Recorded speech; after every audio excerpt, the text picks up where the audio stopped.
ਵਾਹਿਗੁਰੂ ਜੀ ਕਾ ਖਾਲਸਾ ਵਾਹਿਗੁਰੂ ਜੀ ਕੀ ਫਤਿਹ। अस्सलाम वालेकुम आदाब बर्ड्स मैं ਤੁਹਾਡੀ ਹੋਸਟ ਨੀਲਮ ਕੌਰ ਤੇ ਮੈਂ TV84 ਦੇ ਸਾਰੇ ਦਰਸ਼ਕਾਂ ਤੇ ਸਰੋਤਿਆਂ ਨੂੰ ਜੀ ਆਇਆਂ ਕਹਿੰਦੀ ਹਾਂ ਪ੍ਰੋਗਰਾਮ ਸੱਚੋ ਸੱਚ ਵਿੱਚ, ਜਿਹੜੇ ਇਸ ਪ੍ਰੋਗਰਾਮ ਨਾਲ ਦੇਸ਼ਾਂ ਵਿਦੇਸ਼ਾਂ ਤੋਂ ਜੁੜ ਚੁੱਕੇ ਨੇ। ਖਾਲਸਾ ਅਫੇਅਰ ਸੈਂਟਰ ਦੇ ਸੰਚਾਲਕ ਡਾਕਟਰ ਅਮਰਜੀਤ ਸਿੰਘ ਜੀ ਰੋਜ਼ਾਨਾ ਤਰ੍ਹਾਂ ਸਟੂਡੀਓ 'ਚ ਮੇਰੇ ਨਾਲ ਮੌਜੂਦ ਨੇ। ਉਹਨਾਂ ਨਾਲ ਗੱਲਬਾਤ ਕਰਕੇ ਅੱਜ ਦੇ ਅਹਿਮ ਇਸ਼ੂਜ਼ ਉੱਪਰ ਉਹਨਾਂ ਤੋਂ ਉਹਨਾਂ ਦਾ ਤਬਸਰਾ ਜਾਣਦੇ ਹਾਂ। ਜੀ ਡਾਕਟਰ ਸਾਹਿਬ ਵਾਹਿਗੁਰੂ ਜੀ ਕਾ ਖਾਲਸਾ ਵਾਹਿਗੁਰੂ ਜੀ ਕੀ ਫਤਿਹ। हाँ जी नीलम कौर जी, ਤੁਹਾਨੂੰ ਵੀ ਤੇ ਦੁਨੀਆ ਭਰ 'ਚ ਬੈਠੇ ਸਾਡੇ ਬਹੁਤ ਹੀ ਪਿਆਰੇ ਸੋਹਣੇ ਸਿਆਣੇ TV84 ਦੇ ਵਿਊਅਰਸ ਨੂੰ ਵੀ ਵਾਹਿਗੁਰੂ ਜੀ ਕਾ ਖਾਲਸਾ ਵਾਹਿਗੁਰੂ ਜੀ ਕੀ ਫਤਿਹ। ਤੇ ਸਾਡੇ ਬਹੁਤ ਹੀ ਪਿਆਰੇ ਮੁਸਲਮਾਨ ਭੈਣਾਂ ਭਰਾਵਾਂ ਨੂੰ अस्सलाम वालेकुम। जी डॉक्टर साहब जी आनू प्रोग्राम सचो सच में बहुत शुक्रिया जी। डॉक्टर साहब आज 15 नवंबर 2022 2 मगर नानकशाही संमत 554 ਦਾ ਦਿਨ ਹੈ ਤੇ ਡਾਕਟਰ ਸਾਹਿਬ ਪ੍ਰੋਗਰਾਮ ਸ਼ੁਰੂ ਕਰਨ ਤੋਂ ਪਹਿਲਾਂ ਅਸੀਂ ਹਮੇਸ਼ਾ ਤਰ੍ਹਾਂ ਆਪਣੇ ਦਰਸ਼ਕਾਂ ਤੇ ਸਰੋਤਿਆਂ ਨੂੰ ਦੱਸਦੀ ਵਿਊਅਰਸ, ਜੇ ਤੁਸੀਂ ਹੱਕ ਸੱਚ ਇਨਸਾਫ ਤੇ ਪੈਰਾ ਦਿੰਦਾ ਇੱਕੋ ਇੱਕ ਚੈਨਲ TV84 ਨੂੰ ਦੇਖਣਾ ਚਾਹੁੰਦੇ ਹੋ ਤਾਂ ਤੁਸੀਂ ਦੇਖ ਸਕਦੇ spectrum cable, Asian cable, Bell Fibe cable Canada, roku, Jadoo box, ਸ਼ਾਵਾ, ਫੇਸਬੁੱਕ TV84 ਦੀ ਐਪ ਰਾਹੀਂ online streaming and IP box ਤੇ ਤੁਸੀਂ TV84 ਨੂੰ ਦੇਖ ਸਕਦੇ ਹੋ। ਵਿਊਅਰਸ, ਜੇ ਤੁਸੀਂ TV84 ਨਾਲ ਜਾਂ ਪ੍ਰੋਗਰਾਮ ਸੱਚੋ ਸੱਚ ਨਾਲ ਫੇਸਬੁੱਕ ਰਾਹੀਂ ਜੁੜੇ ਤਾਂ ਇਸ ਨੂੰ ਵੱਧ ਤੋਂ ਵੱਧ ਲਾਈਕ ਕਰੋ ਤੇ ਸ਼ੇਅਰ ਕਰੋ ਅਤੇ ਨਾਲ ਹੀ YouTube ਤੇ ਸਬਸਕ੍ਰਾਈਬ ਵੀ ਕਰੋ। ਇਹ ਵੀ ਦੱਸਿਓ ਕਿ ਤੁਸੀਂ TV84 ਦੀ ਐਪ ਨੂੰ ਐਂਡਰੋਇਡ ਐਂਡ ਐਪ ਸਟੋਰ ਤੇ ਡਾਊਨਲੋਡ ਕਰਕੇ ਜੋ TV84 ਦੀ ਲਾਈਵ ਸਟ੍ਰੀਮ ਹੈ ਉਸ ਨੂੰ ਤੁਸੀਂ 24 ਆਵਰਸ ਦੇਖ ਸਕਦੇ ਹੋ। ਸੋ ਵਿਊਅਰਸ, ਪ੍ਰੋਗਰਾਮ ਦੀ ਸ਼ੁਰੂਆਤ ਕਰਨ ਜਾ ਰਹੇ ਹਾਂ ਅੱਜ ਦੀ ਸਪਾਂਸਰਸ਼ਿਪ ਦੇ ਹਵਾਲੇ ਨਾਲ ਕਿ ਅੱਜ ਦੇ ਪ੍ਰੋਗਰਾਮ ਸੱਚੋ ਸੱਚ ਨੂੰ ਸਪਾਂਸਰ ਕੀਤਾ ਗਿਆ ਹੈ ਕੈਲਗਰੀ ਤੋਂ JS ਗਰੇਵਾਲ ਜੀ ਵੱਲੋਂ। ਸੋ ਇਹਨਾਂ ਨੇ ਸਮੂਹ ਦਰਸ਼ਕਾਂ ਨੂੰ ਗੁਰੂ ਗ੍ਰੰਥ ਸਾਹਿਬ ਜੀ ਦੇ ਲੜ ਲੱਗਣ ਦੀ ਬੇਨਤੀ ਕੀਤੀ ਹੈ ਔਰ ਗੱਲ ਇੱਥੇ ਆ ਕੇ ਹੀ ਮੁੱਕਦੀ ਹੈ ਕਿ ਅਸੀਂ ਆਪਣੀ ਨਿੱਜੀ ਅਤੇ ਕੌਮੀ ਜ਼ਿੰਦਗੀ ਗੁਰੂ ਸਾਹਿਬ ਅਤੇ ਸਿੱਖੀ ਸਿਧਾਂਤ ਤੋਂ ਸੇਧ ਲੈ ਕੇ ਗੁਜ਼ਾਰ ਰਹੇ ਹਾਂ ਜਾਂ ਨਹੀਂ। ਜਿਸ ਹਿਸਾਬ ਨਾਲ ਡੇਰਾਵਾਦ ਪ੍ਰਫੁੱਲਤ ਹੋ ਰਿਹਾ ਹੈ ਅਤੇ ਕਿਵੇਂ ਸੌਦਾ ਸਾਧ ਨੂੰ ਬਾਰ-ਬਾਰ ਪੇਰੋਲ ਮਿਲ ਰਹੀ ਹੈ, ਰਾਧਾ ਸੁਆਮੀ ਮੁਖੀ ਨਾਲ ਵੋਟ ਰਾਜਨੀਤੀ ਲਈ ਮੋਦੀ ਤੱਕ ਦੀਆਂ ਮੀਟਿੰਗਾਂ ਦੱਸਦੀਆਂ ਹਨ। ਇਹਨਾਂ ਸਾਰੇ ਡੇਰਿਆਂ ਪਿੱਛੇ ਸਰਕਾਰੀ ਹੱਥ ਹੈ। ਸੋ ਸਿੱਖੀ ਨੂੰ ਢਾਲ ਲਾਈ ਜਾ ਰਹੀ ਹੈ ਅਤੇ ਸਾਡੇ ਖਿਲਾਫ ਹੀ ਪ੍ਰੋਪੇਗੈਂਡਾ ਜਿਹੜਾ ਕੀਤਾ ਜਾ ਰਿਹਾ ਹੈ। ਸੋ ਇਸ ਵਰਤਾਰੇ ਨੂੰ ਸਮਝੀਏ ਅਤੇ ਆਪਣਾ ਫਰਜ਼ ਪਹਿਚਾਨੀਏ। ਸੋ ਅਸੀਂ ਵੀਰ JS ਗਰੇਵਾਲ ਜੀ ਹੋਰਾਂ ਦਾ ਤਹਿ ਦਿਲ ਤੋਂ ਧੰਨਵਾਦ ਕਰਦੇ ਹਾਂ ਔਰ ਤੁਹਾਨੂੰ ਵੀ ਅਪੀਲ ਤੇ ਬੇਨਤੀ ਕਰਦੇ ਹਾਂ ਕਿ ਤੁਸੀਂ ਵੀ ਪ੍ਰੋਗਰਾਮ ਸੱਚੋ ਸੱਚ ਨੂੰ ਵੱਧ ਤੋਂ ਵੱਧ ਸਪਾਂਸਰ ਕਰੋ। ਸਪਾਂਸਰਸ਼ਿਪ ਲਈ ਤੁਸੀਂ ਸਾਨੂੰ ਕਾਲ ਕਰ ਸਕਦੇ ਹੋ ਸਾਡੇ ਫੋਨ ਨੰਬਰ ਤੇ 516516191984 ਸੇਮ ਨੰਬਰ ਤੇ WhatsApp ਕਰ ਸਕਦੇ ਹੋ। ਤੁਸੀਂ ਈਮੇਲ ਵੀ ਕਰ ਸਕਦੇ ਹੋ info@tv84.tv ਤੇ। ਸੋ ਵਿਊਅਰਸ, ਪਹਿਲੇ ਸੈਗਮੈਂਟ ਦੇ ਵਿੱਚ ਗੱਲਬਾਤ ਕਰਾਂਗੇ ਆਬਾਦੀ ਦੇ ਹਵਾਲੇ ਨਾਲ ਕਿ ਅੱਜ ਇਸ ਧਰਤੀ ਤੇ ਇਨਸਾਨੀ ਜਾਤ ਖਾਉਣ ਵਾਲਿਆਂ ਦੀ ਆਬਾਦੀ 8 ਬਿਲੀਅਨ ਹੋ ਗਈ ਹੈ। ਯਾਦ ਰਹੇ 200 ਸਾਲ ਪਹਿਲਾਂ ਇਹ ਆਬਾਦੀ ਸਿਰਫ 1 ਬਿਲੀਅਨ ਸੀ। ਇਸ ਧਰਤੀ ਤੇ ਇਨਸਾਨੀ ਆਬਾਦੀ ਦੇ ਉਤਰਾਅ ਚੜਾਅ ਅਤੇ ਆਉਣ ਵਾਲੇ ਚੈਲੰਜਸ ਦੀ ਗੱਲ ਕਰਨ ਜਾ ਰਹੇ ਹਾਂ। ਸੋ ਅਸੀਂ ਚਾਹਾਂਗੇ ਕਿ ਤੁਸੀਂ ਇਸੇ ਤਰ੍ਹਾਂ ਬਣੇ ਰਹਿਣਾ। ਦੇਖਣ ਸੁਣਨ ਲਈ ਤੁਹਾਡਾ ਸਭ ਦਾ ਬਹੁਤ ਬਹੁਤ ਧੰਨਵਾਦ। ਜੀ ਡਾਕਟਰ ਸਾਹਿਬ, ਕੀ ਵਿਚਾਰਾਂ ਨੇ? ਦੇਖੋ, ਸਭ ਤੋਂ ਪਹਿਲਾਂ ਤਾਂ ਅਸੀਂ ਅੱਜ ਦੇ ਪ੍ਰੋਗਰਾਮ ਨੂੰ ਸਪਾਂਸਰ ਕਰਨ ਲਈ ਸਾਡੇ ਵੀਰ ਕੈਲਗਰੀ ਤੋਂ ਸਰ JS ਗਰੇਵਾਲ ਜੀ ਉਹਨਾਂ ਦਾ ਬਹੁਤ ਸ਼ੁਕਰੀਆ ਅਦਾ ਕਰਦੇ। ਉਹ ਇੱਕ ਪੂਰਨ ਡੈਡੀਕੇਟਡ ਗੁਰਸਿੱਖ ਨੇ ਜਿਹੜੇ 10ਵੇਂ ਪਾਤਸ਼ਾਹ ਦੇ ਇਸ ਫਰਮਾਨ ਦੇ ਉੱਤੇ ਪੂਰੀ ਅਮਨਾ ਰੱਖਦੇ ਨੇ ਔਰ ਉਸ ਨੂੰ ਸਮੁੱਚੀ ਕੌਮ ਵੱਲੋਂ ਹਕੀਕਤ 'ਚ ਅਪਣਾਇਆ ਜਾਣਾ ਲੋਚਦੇ ਨੇ। ਪੂਜਾ ਅਕਾਲ ਕੀ ਪਰਚਾ ਸ਼ਬਦ ਕਾ ਦੀਦਾਰ ਖਾਲਸੇ ਕਾ। ਬਿਲਕੁਲ। ਸੋ ਜ਼ਾਹਿਰ ਹੈ ਕਿ ਜਦੋਂ 10ਵੇਂ ਪਾਤਸ਼ਾਹ ਨੇ ਸਮੁੱਚੀ ਆਪਣੀ ਉਮਤ ਨੂੰ, ਆਪਣੀ ਕੌਮ ਨੂੰ ਗੁਰੂ ਗ੍ਰੰਥ ਸਾਹਿਬ ਦੇ ਲੜ ਲਾਇਆ, ਸਭ ਸਿੱਖਣ ਕੋ ਹੁਕਮ ਹੈ ਗੁਰੂ ਮਾਨਿਓ ਗ੍ਰੰਥ। ਔਰ ਗੁਰੂ ਗ੍ਰੰਥ ਸਾਹਿਬ ਜਿਹੜਾ ਸਾਡਾ ਜਾਗਤ ਜੋਤ, ਮੈਂ ਅਕਸਰ ਅੰਗਰੇਜ਼ੀ 'ਚ ਹਾਲਾਂਕਿ ਉਸ ਨੂੰ ਕਈ ਲਿਵਿੰਗ ਗੁਰੂ ਟਰਾਂਸਲੇਟ ਕਰਦੇ ਨੇ, ਪਰ ਮੇਰਾ ਇਹ ਹੁੰਦਾ ਹੈ ਇਟਰਨਲ ਗੁਰੂ। ਸ਼ਬਦ ਗੁਰੂ ਜਦੋਂ ਅਸੀਂ ਕਹਿੰਦੇ ਹਾਂ, ਇਟਰਨਲ ਜਦੋਂ ਤੱਕ ਵੀ ਇਹ ਕਾਇਨਾਤ ਹੈ ਔਰ ਕਾਇਨਾਤ ਰੱਬ ਦੀ ਬਣਾਈ ਹੋਈ ਹੈ ਤੇ ਇਹ ਸ਼ਬਦ ਰੱਬ ਦਾ ਹੈ, ਗੁਰੂ ਦਾ ਹੈ। ਗੁਰੂ ਔਰ ਰੱਬ ਇੱਥੇ ਆ ਕੇ ਇੱਕ ਜਿਹੜੀ ਹੈ ਥਾਂ ਤੇ ਆ ਜਾਂਦੇ ਨੇ, ਕਿਉਂਕਿ ਗੁਰੂ ਸਾਹਿਬਾਨ ਆਪਣੇ ਆਪ ਨੂੰ ਉਹ ਵਹੀਕਲ ਕਹਿੰਦੇ ਨੇ। ਹਾਂ, ਆਪੋ ਬੋਲ ਨਾ ਜਾਣਦਾ ਮੈਂ ਕਿਹਾ ਸਭ ਹੁਕਮ ਆਓ ਜੀਓ। ਤੇ ਜਦੋਂ ਕਿ ਵੀ ਮੇਰਾ ਕੁਛ ਨਹੀਂ ਹੈ, ਮੈਂ ਹੁਕਮ ਦੇ ਵਿੱਚ ਕਹਿ ਰਿਹਾ, ਤੁਰਕੀ ਬਾਣੀ ਆਈ ਤਿੰਨ ਸਗਲੀ ਚਿੰਤ ਮਿਟਾਈ, ਦਿਆਲ ਪੁਰਖ ਮਿਹਰਬਾਨਾ ਹਰ ਨਾਨਕ ਸਾਚ ਵਖਾਨਾ। ਕਿ ਮੈਂ ਇਸ ਜਿਹੜੀ ਸੱਚ ਹਕੀਕਤ ਬਿਆਨ ਕਰ ਰਿਹਾ ਕਿ ਧੁਰੋਂ ਆਈ ਬਾਣੀ ਹੈ। ਹਾਂ, ਆਪੋ ਬੋਲਣਾ ਜਾਣਦਾ ਮੈਂ ਕਿਹਾ ਸਭ ਹੁਕਮ ਆਓ ਜੀ। ਉਹ ਹੁਕਮ ਦੇ ਵਿੱਚ ਆਇਆ ਔਰ ਇਹੀ ਫਰਮਾਨ ਆਦੇਸ਼ ਤੀਸਰੇ ਪਾਤਸ਼ਾਹ ਦੀ ਬਾਣੀ 'ਚ ਅਸੀਂ ਰਿਪੀਟਡਲੀ ਇੱਕ ਨਵਾਂ ਲਫ਼ਜ਼ ਦੇਖਦੇ ਹਾਂ ਜਿਹਦੇ 'ਚ ਕਿ ਕੱਚੀ ਬਾਣੀ ਤੇ ਸੱਚੀ ਬਾਣੀ ਇਹਦਾ ਜ਼ਿਕਰ ਹੈ, ਕਿਉਂਕਿ ਉਦੋਂ ਤੱਕ ਇਸ ਕਿਸਮ ਦੇ ਰਲੇਵੇਂ ਬਾਣੀ ਦੇ ਵਿੱਚ ਵੀ ਹੋਣੇ ਸ਼ੁਰੂ ਹੋ ਗਏ ਸੀ। ਅੱਜ ਵੀ ਤੁਸੀਂ ਕਈ ਵਾਰ ਅਸੀਂ ਇਹ ਰਿਅਲਾਈਜ਼ ਨਹੀਂ ਕਰਦੇ, ਤੁਸੀਂ ਟਰੱਕਾਂ ਦੇ ਉੱਤੇ ਜਾਂ ਟੈਂਪੂਆਂ ਤੇ ਜਾਂ ਹੋਰ ਅਦਾਰਿਆਂ ਦੇ ਉੱਤੇ ਜਿਹੜੇ ਕੁਝ ਲਿਖੇ ਬੋਲ ਦੇਖੋਗੇ, ਲੱਗਦਾ ਹੈ ਕਿ ਭਾਈ ਬਾਣੀ ਹੈ ਜਿਵੇਂ। ਔਰ ਉਸ ਪੀਰੀਅਡ ਤੋਂ ਹੀ ਇਸ ਦਾ ਚੱਲਣ ਜ਼ਰੂਰ ਸ਼ੁਰੂ ਹੋ ਗਿਆ ਹੋਵੇਗਾ, ਕਿਉਂਕਿ ਗੁਰੂ ਅਮਰਦਾਸ ਜੀ ਨੇ ਬਾਰ-ਬਾਰ ਸੱਚੀ ਬਾਣੀ ਦਾ ਜ਼ਿਕਰ ਕੀਤਾ ਹੈ। ਹੁਣ ਅੱਜ ਵੀ ਅਸੀਂ ਦੇਖਦੇ ਹਾਂ, ਨਾਨਕ ਨੀਵਾਂ ਜੋ ਚੱਲੇ ਲਗੇ ਨਾ ਤਾਤੀ ਵਾਓ, ਹੁਣ ਇਹ ਗੁਰਬਾਣੀ ਨਹੀਂ ਹੈ। ਜਾਂ ਅਸੀਂ ਦੇਖਦੇ ਹਾਂ, ਨਾਮ ਖੁਮਾਰੀ ਨਾਨਕਾ ਚੜੀ ਰਹੇ ਦਿਨ ਰਾਤ। ਹੁਣ ਇਹ ਸਾਰੇ ਉਹ ਲਫ਼ਜ਼ ਨੇ, ਕੁਝ ਜਨਮ ਸਾਖੀਆਂ 'ਚੋਂ ਆਏ, ਕੁਝ ਲੋਕਾਂ ਦੇ ਵਿੱਚ ਆਏ, ਕੁਝ ਜਿਹੜੇ ਨੇ ਉਹ ਉਸ ਕਿਸਮ ਦੇ ਪ੍ਰਚਲਿਤ ਹੋ ਗਏ ਜਿਹਦਾ ਜੀ ਕੀਤਾ। ਇਹੀ ਕਾਰਨ ਸੀ ਕਿ ਗੁਰੂ ਅਮਰਦਾਸ ਜੀ ਨੇ ਬੜੇ ਮਜ਼ਬੂਤ ਲਫ਼ਜ਼ਾਂ ਦੇ ਵਿੱਚ ਇਹ ਕਿਹਾ ਕਿ ਆਵੋ ਸਿੱਖ ਸਤਿਗੁਰੂ ਕੇ ਪਿਆਰਿਓ, ਗਾਵੋ ਸੱਚੀ ਬਾਣੀ। ਬਾਣੀ ਤਾਂ ਗਾਵੋ ਗੁਰੂ ਕੇਰੀ ਬਾਣੀਆਂ ਸਿਰ ਬਾਣੀ, ਜਿਨ ਕੋ ਨਦਰ ਕਰਮ ਹੋਵੇ ਹਿਰਦੈ ਤਿਨਾ ਸਮਾਣੀ, ਪੀਵੋ ਅੰਮ੍ਰਿਤ ਸਦਾ ਰੋਹਾ ਰੰਗ, ਜਪਿਓ ਸਾਰੰਗ ਪਾਣੀ, ਕਹਿ ਨਾਨਕ ਸਦਾ ਗਾਵੋ ਇਹ ਸੱਚੀ ਬਾਣੀ। ਫਿਰ ਇਸ ਨੂੰ ਫਰਦਰ ਜਿਹੜਾ ਉਹ ਡਿਫਰੈਂਸ਼ੀਏਟ ਕੀਤਾ ਕਿ ਸਤਿਗੁਰੂ ਬਿਨਾ ਹੋਰ ਕੱਚੀ ਹੈ ਬਾਣੀ, ਕਹਿੰਦੇ ਕੱਚੇ ਸੁਣਦੇ ਕੱਚੇ, ਕੱਚੀ ਆਖ ਵਖਾਣੀ। ਹੁਣ ਇਹ ਬਾਰ-ਬਾਰ ਸੱਚ ਤੇ ਕੱਚ ਦਾ ਨਿਤਾਰਾ, ਉਦੋਂ ਤਾਂ ਇਸ ਕਿਸਮ ਦਾ ਜਿਹੜਾ ਉਹ ਵਰਤਾਰਾ ਸ਼ੁਰੂ ਹੋ ਗਿਆ ਹੋਏਗਾ। ਔਰ ਪੰਜਵੇਂ ਪਾਤਸ਼ਾਹ ਤੱਕ ਪਹੁੰਚਦੇ ਹਾਂ, ਜੇ ਗੁਰੂ ਗ੍ਰੰਥ ਸਾਹਿਬ ਦੇ ਰੂਪ 'ਚ ਆਦ ਗ੍ਰੰਥ ਆਦ ਬੀੜ ਦਾ ਸੰਕਲਨ ਕੀਤਾ ਜਾਂਦਾ ਹੈ, ਤੇ ਉਸ ਦੇ ਸਾਡੇ ਕੋਲ ਫਿਰ ਸਬੂਤ ਨੇ ਕਿ ਕਿਵੇਂ ਪ੍ਰਿਥੀਆ ਗੁਰੂ ਅਰਜਨ ਸਾਹਿਬ ਦਾ ਵੱਡਾ ਭਰਾ, ਜਿਨ੍ਹਾਂ ਲਈ ਲਫ਼ਜ਼ ਮੀਣਾ ਇਸਤੇਮਾਲ ਕੀਤਾ ਭਾਈ ਗੁਰਦਾਸ ਜੀ ਨੇ, ਔਰ ਮੀਣੇ ਦੀ ਵਾਰ ਇਸ ਦੇ ਉੱਤੇ ਉਹਨਾਂ ਨੇ ਲਿਖੀ। ਉਸ ਦਾ ਪੁੱਤਰ ਮਿਹਰਬਾਨ ਜਿਹੜਾ ਟੈਲੈਂਟਡ ਸੀ, ਪੋਇਟਰੀ ਵੀ ਲਿਖਦਾ ਸੀ, ਉਸ ਨੇ ਜਿਹੜੀ ਅੱਜ ਵੀ ਜਦੋਂ ਅਸੀਂ ਜਨਮ ਸਾਖੀਆਂ ਦਾ ਵੇਰਵਾ ਦੇਖਦੇ ਤਾਂ ਇੱਕ ਮਿਹਰਬਾਨ ਵਾਲੀ ਜਨਮ ਸਾਖੀ ਇਸ ਦਾ ਹਵਾਲਾ ਮਿਲਦਾ ਹੈ।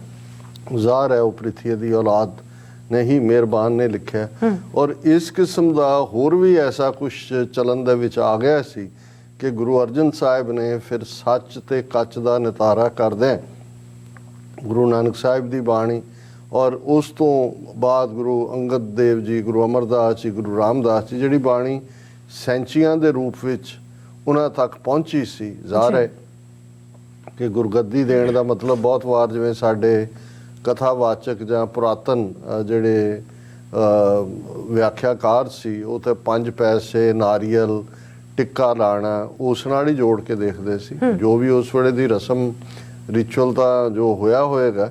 ਲੇਕਿਨ ਗੁਰਬਾਣੀ ਦੀਆਂ ਸੈਂਚੀਆਂ, ਪੋਥੀਆਂ, ਰਚਨਾਵਾਂ ਜਿਹੜੇ ਵੀ ਗੁਰੂ ਸਾਹਿਬ, ਗੁਰੂ ਨਾਨਕ ਸਾਹਿਬ ਨੇ ਜਦੋਂ ਭਾਈ ਲਹਿਣਾ ਜੀ ਨੂੰ ਗੁਰਗੱਦੀ ਦਿੱਤੀ, ਤੇ ਗੁਰਗੱਦੀ ਦਾ ਮਤਲਬ ਸੀ ਕਿ ਬਾਣੀ ਆਪਣੀ ਉਹਨਾਂ ਨੇ 63 ਸ਼ਲੋਕ ਉਹਨਾਂ ਦੇ ਨੇ ਉਹ ਲਿਖ ਕੇ ਅੱਗੋਂ ਗੁਰੂ ਅਮਰਦਾਸ ਜੀ ਨੂੰ ਦਿੱਤੀ। ਗੁਰੂ ਅਮਰਦਾਸ ਜੀ ਨੇ ਆਲਮੋਸਟ ਸਾਰੇ ਹੀ ਰਾਗਾਂ ਦੇ ਵਿੱਚ ਜਿਹੜੇ ਗੁਰੂ ਨਾਨਕ ਸਾਹਿਬ ਨੇ ਵਰਤੇ, ਉਹਨਾਂ ਦੇ ਵਿੱਚ ਬਾਣੀ ਰਚੀ ਔਰ ਉਹ ਗੁਰੂ ਰਾਮਦਾਸ ਜੀ ਨੂੰ ਦਿੱਤੀ। ਫਿਰ ਅਸੀਂ ਗੁਰੂ ਰਾਮਦਾਸ ਜੀ ਦਾ ਦੇਖਦੇ ਹਾਂ ਕਿ ਉਹਨਾਂ ਨੇ ਕਿਵੇਂ ਬਾਣੀ ਰਚੀ, ਲਗਭਗ 9 ਸਾਲ ਦਾ ਪੀਰੀਅਡ। ਔਰ ਇਹ ਵੀ ਇੱਕ ਗੱਲ ਦਾ ਧਿਆਨ ਰਹੇ ਕਿ ਬਾਣੀ ਉਹੀ ਪ੍ਰਮਾਣਿਕ ਸੀ ਜਿਹੜੀ ਗੁਰੂ ਸਾਹਿਬਾਨ ਨੇ ਜਦੋਂ ਉਹਨਾਂ ਨੂੰ ਗੁਰਗੱਦੀ ਮਿਲੀ ਉਦੋਂ ਰਚੀ ਗਈ।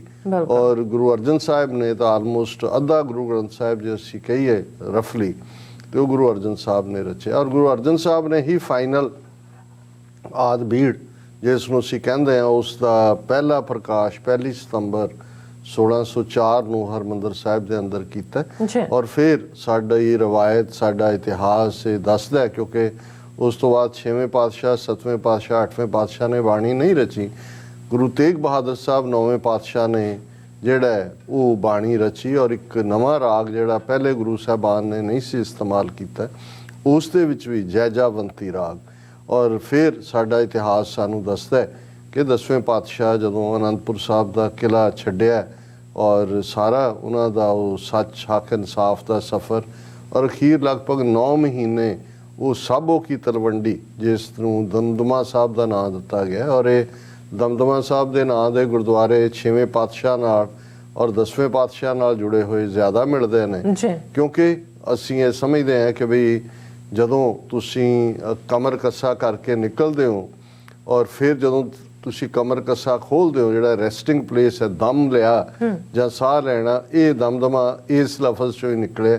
ਸੋ ਸਾਬੋ ਕੀ ਤਲਵੰਡੀ ਦਮਦਮਾ ਸਾਹਿਬ ਬਣਦਾ, ਜਿੱਥੇ 10ਵੇਂ ਪਾਤਸ਼ਾਹ ਫਿਰ 8-9 ਮਹੀਨੇ ਰਹਿ ਕੇ, ਜਿਵੇਂ ਪਹਿਲੀ ਆਦ ਬੀੜ ਗੁਰੂ ਅਰਜਨ ਸਾਹਿਬ ਨੇ ਭਾਈ ਗੁਰਦਾਸ ਜੀ ਤੋਂ ਲਿਖਵਾਈ, ਅੰਗਰੇਜ਼ੀ 'ਚ ਲਫ਼ਜ਼ ਅਸੀਂ ਸਕਰਾਈਬ ਕਹਿੰਦੇ ਹਾਂ, ਪੰਜਾਬੀ 'ਚ ਲਿਖਾਰੀ ਕਹਾਂਗੇ। ਇਸੇ ਤਰ੍ਹਾਂ ਫਿਰ 10ਵੇਂ ਪਾਤਸ਼ਾਹ ਨੇ, ਜਿਸ ਨੂੰ ਅਸੀਂ ਦਮਦਮੀ ਬੀੜ ਕਹਿੰਦੇ ਹਾਂ, ਉਹ ਦਮਦਮਾ ਸਾਹਿਬ ਦੇ ਮੁਕਾਮ ਤੇ ਭਾਈ ਮਨੀ ਸਿੰਘ ਜੀ ਨੇ ਉਹ ਲਿਖੀ। ਔਰ ਜਿਹੜੀ ਬਾਣੀ ਗੁਰੂ ਅਰਜਨ ਸਾਹਿਬ ਨੇ ਆਦ ਬੀੜ ਦੇ ਅੰਦਰ ਸੰਕਲਿਤ ਕੀਤੀ ਸੀ, ਉਸ ਦੇ ਵਿੱਚ ਉਹਨਾਂ ਨੇ ਜਿਹੜੇ ਰਾਗਾਂ ਦਾ ਕ੍ਰਮ ਸੀ ਉਹਦੇ 'ਚ ਉਵੇਂ ਹੀ ਗੁਰੂ ਤੇਗ ਬਹਾਦਰ ਸਾਹਿਬ ਦੀ ਬਾਣੀ ਜਿਹੜੀ ਹੈ ਐਡ ਕੀਤੀ, ਪਲੱਸ ਰਾਗ ਜੈਜਾਵੰਤੀ ਐਡ ਕੀਤਾ। ਔਰ ਇਹ ਦਮਦਮੀ ਬੀੜ ਹੀ ਹੈ ਜਿਸ ਨੂੰ ਜਦੋਂ ਅਸੀਂ ਗੁਰਗੱਦੀ ਦੇਣ ਦੀ ਗੱਲ ਗੁਰੂ ਗ੍ਰੰਥ ਸਾਹਿਬ ਨੂੰ ਕਰਦੇ ਹਾਂ, ਤੇ ਦਮਦਮੀ ਬੀੜ ਨੂੰ 1708 ਦੇ ਵਿੱਚ ਜੋਤੀ ਜੋਤ ਸਮਾਉਣ ਤੋਂ ਪਹਿਲਾਂ ਗੁਰੂ ਪਾਤਸ਼ਾਹ ਨੇ, 10ਵੇਂ ਪਾਤਸ਼ਾਹ ਨੇ ਗੁਰਗੱਦੀ ਦਿੱਤੀ। ਔਰ ਗੁਰੂ ਗ੍ਰੰਥ ਔਰ ਗੁਰੂ ਪੰਥ ਦਾ ਇਹ ਸੰਕਲਪ ਜਿਹੜਾ ਮੁਕੰਮਲ ਤੌਰ ਦੇ ਉੱਤੇ ਜਿਹੜੀ ਆਈਡੀਓਲੋਜੀ ਗੁਰੂ ਨਾਨਕ ਸਾਹਿਬ ਨੇ ਰਾਜ ਤੇ ਜੋਗ ਦੀ ਦਿੱਤੀ ਸੀ, ਟੁਗੈਦਰਨੈਸ। ਔਰ ਇਹ ਵੀ ਇੱਕ ਬੜੀ ਦਿਲਚਸਪ ਗੱਲ ਹੈ ਕਿ ਜਦੋਂ ਅਸੀਂ 6ਵੇਂ ਪਾਤਸ਼ਾਹ ਦੇ ਵੱਲੋਂ ਮੀਰੀ ਪੀਰੀ ਦੇ ਉਸ ਸੁਮੇਲ ਦੀ ਗੱਲ ਕਰਦੇ ਤੇ ਇਹ ਇਹਨਾਂ ਲਫ਼ਜ਼ਾਂ ਦੀ ਇੱਕ ਅਹਿਮੀਅਤ ਹੈ, ਕਿਉਂਕਿ ਜਦੋਂ ਅਸੀਂ ਭਾਈ ਨੱਥੇ ਤੇ ਅਬਦੁੱਲੇ ਦੀ ਜਿਹੜੀ ਵਾਰ ਜਿਹੜੀ ਉਹਨਾਂ ਨੇ ਅਕਾਲ ਤਖਤ ਤੇ ਪੜ੍ਹੀ, ਔਰ ਮੈਂ ਵੀ ਅਕਸਰ ਸੋਚਦਾ ਸੀ ਕਿ ਤਲਵਾਰਾਂ ਪਹਿਨੀਆਂ ਜਾਂਦੀਆਂ ਨੇ, ਧਾਰਨ ਕੀਤੀਆਂ ਜਾਂਦੀਆਂ। ਭਾਈ ਨੱਥੇ ਤੇ ਅਬਦੁੱਲੇ ਨੇ ਜਿਹੜੇ ਅਲਫਾਜ਼ ਇਸਤੇਮਾਲ ਕੀਤੇ ਕਿ ਉਸ ਦੋ ਤਲਵਾਰੀ ਬੱਧੀਆਂ, ਇੱਕ ਮੀਰੀ ਦੀ, ਇੱਕ ਪੀਰੀ ਦੀ, ਇੱਕ ਅਜ਼ਮਤ ਦੀ, ਇੱਕ ਰਾਜ ਦੀ, ਇੱਕ ਰਾਖੀ ਕਰੇ ਵਜ਼ੀਰ ਦੀ, ਪੱਗ ਤੇਰੀ ਕੀ ਜਹਾਂਗੀਰ ਦੀ। ਔਰ ਲੇਟਲੀ ਮੈਨੂੰ ਇਸ ਗੱਲ ਦੀ ਸਮਝ ਆਈ ਕਿ ਇਹ ਮੀਰੀ ਤੇ ਪੀਰੀ ਕਿਉਂਕਿ ਦੋ ਅੱਡ-ਅੱਡ ਕਰੰਟ ਚੱਲ ਰਹੇ ਸੀ। ਗੁਰਮਤ ਨੇ ਰਾਜਯੋਗ ਦਾ ਕਨਸੈਪਟ ਗੁਰੂ ਨਾਨਕ ਸਾਹਿਬ ਨੇ ਦਿੱਤਾ, ਔਰ 6ਵੇਂ ਪਾਤਸ਼ਾਹ ਤੱਕ ਪਹੁੰਚਦੇ ਆ ਗੁਰੂ ਨਾਨਕ ਦੇ ਘਰ 'ਚ ਮੀਰੀ ਤੇ ਪੀਰੀ ਹਮੇਸ਼ਾ ਲਈ ਬੰਨੀਆਂ ਗਈਆਂ। ਇਸ ਲਈ ਉਹ ਦੋ ਤਲਵਾਰਾਂ ਪਹਿਨੀਆਂ ਨਹੀਂ ਨੇ, ਉਸ ਦੋ ਤਲਵਾਰੀ ਬੱਧੀਆਂ, ਇੱਕ ਕਿ ਮੀਰੀ ਤੇ ਪੀਰੀ ਨੂੰ ਬੰਨ੍ਹ ਦਿੱਤਾ ਹੈ ਕਿ ਜਿਹੜਾ ਪੀਰ ਹੈ ਉਸ ਦੇ ਵਿੱਚ ਮੀਰ ਸੋਵਰਨਿਟੀ ਦਾ ਕਨਸੈਪਟ ਉਸ ਦੇ ਨਾਲ ਜੁੜਿਆ ਹੋਏਗਾ, ਤੇ ਜਿਹੜਾ ਸੋਵਰਨ ਮੀਰ ਹੈ ਸਿੱਖੀ ਦੇ ਅੰਦਰ ਉਹ ਅਗਵਾਈ ਧਰਮ ਤੋਂ ਲਏਗਾ। ਇਸ ਲਈ ਮੀਰੀ ਪੀਰੀ ਦੀਆਂ ਦੋ ਤਲਵਾਰਾਂ ਦੀ ਹੀ ਨੁਮਾਇੰਦਗੀ ਅੱਜ ਜਦੋਂ ਅਸੀਂ ਝੰਡਾ ਬੁੰਗਾ ਮੁਕਾਮ ਦੇ ਉੱਤੇ ਅਕਾਲ ਤਖਤ ਸਾਹਿਬ ਔਰ ਹਰਿਮੰਦਰ ਸਾਹਿਬ ਦੇ ਵਿਚਾਲੇ ਦੋ ਨਿਸ਼ਾਨ ਸਾਹਿਬ ਦੇਖਦੇ ਹਾਂ ਤੇ ਉਹਨਾਂ ਨੂੰ ਮੀਰੀ ਪੀਰੀ ਦੇ ਨਿਸ਼ਾਨ ਸਾਹਿਬ ਕਿਹਾ ਜਾਂਦਾ ਹੈ। ਔਰ ਕਿਉਂਕਿ ਉਹ ਦੋਵੇਂ ਨਿਸ਼ਾਨ ਸਾਹਿਬ ਅੱਡ-ਅੱਡ ਨੇ, ਲੇਕਿਨ ਵਿਚਕਾਰ ਉਸ ਨੂੰ ਇੱਕ ਜਿਹੜਾ ਕ੍ਰਾਸ ਹੈ ਉਸ ਨੂੰ ਬੰਨ੍ਹ ਦਿੰਦਾ। ਸੋ ਇਹ ਮੀਰੀ ਤੇ ਪੀਰੀ ਜਿਹੜਾ ਫਿਰ 10ਵੇਂ ਪਾਤਸ਼ਾਹ ਜਦੋਂ ਖਾਲਸਾ ਰੂਪ 1699 ਚ ਪੰਜ ਕਕਾਰੀ ਰੂਪ ਚ ਖਾਲਸਾ ਪੰਥ ਪ੍ਰਗਟ ਕਰਦੇ ਨੇ, ਤੇ ਫਿਰ ਉਸ ਦੇ ਗਾਤਰੇ ਸਦੀਵੀ ਕਿਰਪਾਨ ਜਿਹੜੀ ਮੀਰੀ ਦੀ ਨਿਸ਼ਾਨੀ ਹੈ, ਉਸ ਦੇ ਸਿਰ ਦੇ ਉੱਤੇ ਕੇਸ ਜਿਹੜੇ ਪੀਰੀ ਸਪਿਰਿਚੁਅਲਿਟੀ। ਔਰ ਮੈਂ ਜਦੋਂ ਯੂਕਰੇਨੀਅਨ ਡੈਲੀਗੇਸ਼ਨ ਨੂੰ ਬਰੀਫਿੰਗ ਵੀ ਕਰ ਰਿਹਾ ਸੀ ਕਿ 5 ਸਿੱਖੀ ਦੇ ਕਕਾਰ ਤੇ ਬਾਈਬਲ ਦੀ ਇੱਕ ਕਹਾਣੀ ਹੈ ਸੈਮਸਨ ਦੇ ਨਾਲ ਜੁੜੀ ਹੋਈ ਕਿ ਕਿਵੇਂ ਸੈਮਸਨ ਦੀ ਸਾਰੀ ਤਾਕਤ ਉਸ ਦੇ ਵਾਲਾਂ ਦੇ ਵਿੱਚ ਸੀ, ਔਰ ਜਦੋਂ ਉਸ ਨੂੰ ਉਹ ਕਮਜ਼ੋਰ ਵੀ ਕਰਨਾ ਚਾਹੁੰਦੇ ਸੀ ਕਿਉਂਕਿ ਉਸੇ ਦੇ ਥੱਲੇ ਹੀ ਉਹਨਾਂ ਨੇ ਉਸ ਦੇ ਧੋਖੇ ਨਾਲ ਵਾਲ ਕੱਟ ਦਿੱਤੇ ਸੀ। ਔਰ ਜਦੋਂ ਉਸ ਨੂੰ ਕੈਦ 'ਚ ਪਾਇਆ ਔਰ ਦੂਸਰਾ ਔਰ ਇੱਕ ਪੀਰੀਅਡ ਆਇਆ ਕਿ ਜਦੋਂ ਉਸ ਦੇ ਕੇਸ ਦੁਬਾਰਾ ਗਰੋ ਹੋਏ ਔਰ ਉਹਨੇ ਫਿਰ ਕਿਵੇਂ ਸਾਰੀਆਂ ਬਾਹਾਂ ਇਕੱਠੀਆਂ ਕਰਕੇ ਜਿੱਥੇ ਉਹਨੂੰ ਰੱਖਿਆ ਸੀ ਉਹ ਸਾਰੀ ਦੀ ਸਾਰੀ ਉਹ ਬਿਲਡਿੰਗ ਹੀ ਡੇਗ ਦਿੱਤੀ ਸੀ, ਔਰ ਇਵੇਂ ਜਿਹੜਾ ਵਿਰੋਧੀ ਰਾਜਿਆਂ ਦੇ ਸਾਰਿਆਂ ਨੂੰ ਦਾ ਐਂਡ ਕੀਤਾ ਸੀ। ਤੇ ਉਸ ਨੂੰ ਅਕਸਰ ਸੈਮਸਨ ਸਿੰਡਰਮ ਕਿਹਾ ਜਾਂਦਾ ਹੈ ਕਿ ਜਿਹੜੀ ਤਾਕਤ ਹੈ ਕੇਸਾਂ 'ਚ। ਔਰ ਉਹ ਸਮਾਈਲ ਕਰ ਰਹੇ ਕਿਉਂਕਿ ਕੈਥੋਲਿਕ ਨੇ ਮੰਨਣ ਵਾਲੇ, ਮੈਂ ਕਿਹਾ ਵੀ ਤੁਹਾਡੇ ਤਾਂ ਇੱਕ ਸੈਮਸਨ ਹੋਇਆ ਜਿਹਦੇ ਵਾਲਾਂ ਦੀ ਤਾਕਤ ਦੀ ਕਹਾਣੀ ਹੈ, ਸਾਡੇ ਸਾਰੇ ਹੀ ਸੈਮਸਨ ਨੇ, ਕਿਉਂਕਿ ਸਾਡੇ ਲਈ ਸਾਡੇ ਕੇਸ, ਸਾਡੀ ਰੂਹਾਨੀਅਤ, ਸਾਡੀ ਤਾਕਤ, ਔਰ ਇਹ ਇੱਕ ਇੱਕ ਕੇਸ ਔਰ ਨੂੰ ਕਾਇਮ ਰੱਖਣ ਦੇ ਲਈ ਅਖੀਰਲੇ ਸਵਾਸ ਤੱਕ ਅਸੀਂ ਇਹਨਾਂ 3 ਸਦੀਆਂ ਦੇ ਵਿੱਚ ਬਹੁਤ ਸਿਰਾਂ ਦੇ ਮੁੱਲ ਤਾਰੇ ਹੋਏ ਨੇ, ਕਿਉਂਕਿ ਸਾਡੇ ਲਈ ਸਾਡੀ ਇਹ ਰੂਹਾਨੀਅਤ ਦਾ ਉਹ ਦਰਿਆ ਹੈ ਜਿੱਥੇ ਗੁਰੂ ਦੇ 5 ਚੁਲੇ ਜਦੋਂ ਕੇਸਾਂ ਦੇ ਵਿੱਚ ਪੈਂਦੇ ਨੇ ਤੇ ਇਹ ਫਿਰ ਵਾਲ ਨਹੀਂ ਨੇ, ਕੇਸ ਨੇ। ਅੰਮ੍ਰਿਤ ਦੇ 5 ਚੁਲੇ ਜਿਹੜੇ ਨੇ ਉਹ ਮੂੰਹ ਰਾਹੀਂ ਜਿਹੜੇ ਦਿੱਤੇ ਜਾਂਦੇ ਨੇ। 5 ਜਿਹੜਾ ਜ਼ਾਹਰ ਹੈ ਕਿ ਅੰਮ੍ਰਿਤ ਛਕਣਾ ਉਹਨੂੰ ਅਸੀਂ ਕਹਿੰਦੇ ਹਾਂ। 5 ਚੁਲੇ ਜਿਹੜੇ ਨੇ ਉਹ ਕੇਸਾਂ ਦੇ ਵਿੱਚ ਔਰ 5 ਅੱਖਾਂ ਦੇ ਉੱਤੇ। ਸੋ ਜ਼ਾਹਰ ਹੈ ਵੀ ਸਾਡੇ ਲਈ ਇਹ ਰੂਹਾਨੀਅਤ ਔਰ ਗਾਤਰੇ ਪਈ ਕਿਰਪਾਨ, ਕਿਰਪਾ ਤੇ ਆਨ, ਇਹ 2 ਲਫ਼ਜ਼ ਜਿਹੜੇ ਕਿ ਹਮੇਸ਼ਾ ਸਾਨੂੰ ਇਹ ਯਾਦ ਦਹਾਨੀ ਕਰਵਾਉਂਦੇ ਨੇ ਕਿ ਉਸ 2 ਤਲਵਾਰੀ ਬੱਧੀਆਂ ਜਾਂ ਨਾਨਕ ਰਾਜ ਚਲਾਇਆ ਸੱਚ ਕੋਟ ਸਤਾਣੀ ਨੀਂਦ ਦੇ, ਜਾਂ ਪੱਟਾ ਨੇ ਜਦੋਂ ਗੁਰੂ ਨਾਨਕ ਸਾਹਿਬ ਪ੍ਰਤੀ ਫਰਮਾਇਆ ਰਾਜ ਜੋਗ ਜਿਨ ਮਾਣਿਓ। ਸੋ ਕਿਉਂਕਿ ਜਦੋਂ ਮੈਂ ਗਰੇਵਾਲ ਸਾਹਿਬ ਦੀ ਸਪਾਂਸਰਸ਼ਿਪ ਦੀ ਗੱਲ ਕਰਦਾ ਤੇ ਮੇਰਾ ਦਿਲ ਕਰਦਾ ਹੁੰਦਾ ਹੈ ਕਿ ਵੀ ਮੈਂ ਜਿਹੜਾ ਮੂਲ ਕਨਸੈਪਟ ਹੈ, ਕਿਉਂਕਿ ਉਹਨਾਂ ਨੂੰ ਵੀ ਬਿਲਕੁਲ ਠੀਕ ਇਹ ਚੈਲੰਜ ਲੱਗਦਾ ਹੈ ਕਿ ਆ ਜਿਹੜਾ ਗੁਰੂ ਡੰਮ ਹੈ, ਔਰ ਜਿਵੇਂ ਹਕੂਮਤਾਂ ਨੇ ਉਹ ਰਾਧਾ ਸਵਾਮੀ, ਨਰਕਧਾਰੀ, ਸੌਦਾ ਸਾਧ, ਆ ਪੈਰੋਲ ਦਾ ਤੁਸੀਂ ਦੇਖੋ ਡਰਾਮੇਬਾਜ਼ੀ, ਔਰ ਕਿਵੇਂ ਸਿਆਸੀ ਵੋਟਾਂ ਲਈ ਹੁਣ ਮੋਦੀ ਜਿਹੜਾ ਉਹ ਚੇਚਾ ਰਾਧਾ ਸਵਾਮੀਆਂ ਨੂੰ ਮਿਲਣ ਜਾਂਦਾ ਹੈ, ਔਰ ਇਹ ਬਾਬਾ ਡੰਮ, ਸਾਧ ਡੰਮ, ਔਰ ਕਿਵੇਂ ਈਵਨ ਇਹ ਪੂਰਾ ਸੰਤ ਸਮਾਜ ਬਣਾ ਕੇ ਸਿੱਖਾਂ ਦੇ ਗਲ 'ਚ ਮਰਿਆ ਸੱਪ ਪਾਉਣ ਦੀ ਕੋਸ਼ਿਸ਼ ਕੀਤੀ ਗਈ। ਸਾਡੇ ਗੁਰੂ ਨੇ ਖਾਲਸਾ ਸਾਜਿਆ, ਸਾਡਾ ਸਿੱਖ ਸਮਾਜ ਤਾਂ ਅਸੀਂ ਕਹਿ ਸਕਦੇ ਹਾਂ ਬਤੌਰੇ ਸਿੱਖ। ਇਹ ਕਿਹੜੇ ਜਿਹੜੇ ਨੇ ਵਿੱਚੋਂ ਸਮਾਜ ਨਿਕਲ ਆਇਆ ਕਿ ਭਾਈ ਇਹ ਕੋਈ ਇਹਨਾਂ ਦੀ ਫਸਲ ਹੈ ਜਿਹੜੀ ਉਹ ਨਿਕਲਦੀ ਹੈ ਜਿਹਦਾ ਤੁਸੀਂ ਕੋਈ ਨਾਂ ਦੇਣਾ। ਸੋ ਇਹ ਸਾਰਾ ਕਿਉਂਕਿ ਹਕੂਮਤ ਜਿਹੜੀ ਕਿ ਸਾਨੂੰ ਗੁਰੂ ਗ੍ਰੰਥ ਸਾਹਿਬ ਨਾਲੋਂ ਤੋੜ ਕੇ, ਔਰ ਗ੍ਰੰਥ ਔਰ ਪੰਥ, ਤਾਕਤ ਪੰਥ ਦੀ ਗ੍ਰੰਥ ਚੋਂ ਨਿਕਲਦੀ ਹੈ। ਔਰ ਜਦੋਂ ਤੱਕ ਅਸੀਂ, ਗ੍ਰੰਥ ਦਾ ਮਤਲਬ ਗੁਰਬਾਣੀ ਹੈ, ਜਦੋਂ ਤੱਕ ਅਸੀਂ ਬਾਣੀ ਦੇ ਨਾਲ ਜੁੜੇ ਹੋਏ ਹਾਂ ਉਦੋਂ ਹੀ ਸਾਡੇ ਅੰਦਰ ਨਾਨਕ ਨਾਮ ਮਿਲਿਆ ਤਾਂ ਜੀਵਾਂ, ਤਨ ਮਨ ਥੀਵੈ ਹਰਿਆ। ਤਨ ਵੀ ਔਰ ਮਨ ਵੀ, ਜਦੋਂ ਤੱਕ ਬਾਣੀ ਦਾ ਸਹਾਰਾ ਹੈ, ਬਾਣੀ ਦਾ ਆਸਰਾ ਹੈ, ਸਾਡਾ ਤਨ ਵੀ ਮੌਲਿਆ ਹੈ, ਸਾਡਾ ਮਨ ਵੀ ਮੌਲਦਾ ਹੈ। ਤੇ ਜਦੋਂ ਅਸੀਂ ਇਸ ਤੋਂ ਟੁੱਟ ਜਾਂਦੇ ਹਾਂ, ਸਿਮਰੋ ਸਿਮਰ ਸਿਮਰ ਸੁਖ ਪਾਵੋ, ਕਲ ਕਲੇਸ਼ ਤਨ ਮਾਹੇ ਮਿਟਾ, ਇਹ ਉਸ ਚੋਂ ਸਾਡੀ ਜ਼ਿੰਦਗੀ ਨਿਕਲਦੀ ਹੈ। ਤੇ ਜਦੋਂ ਉੱਥੋਂ ਹੀ ਟੁੱਟ ਜਾਾਂਗੇ ਫਿਰ ਆਖਾਂ ਜੀਵਾਂ ਵਿਸਰੈ ਮਰ ਜਾਓ। ਇਸ ਤੋਂ ਟੁੱਟਣਾ, ਗੁਰੂ ਡੰਮ ਔਰ ਦੂਸਰੇ ਦੇ ਪਾਸੇ ਜਾਣਾ, ਇਹ ਰੂਹਾਨੀ ਮੌਤ ਵੀ ਹੈ।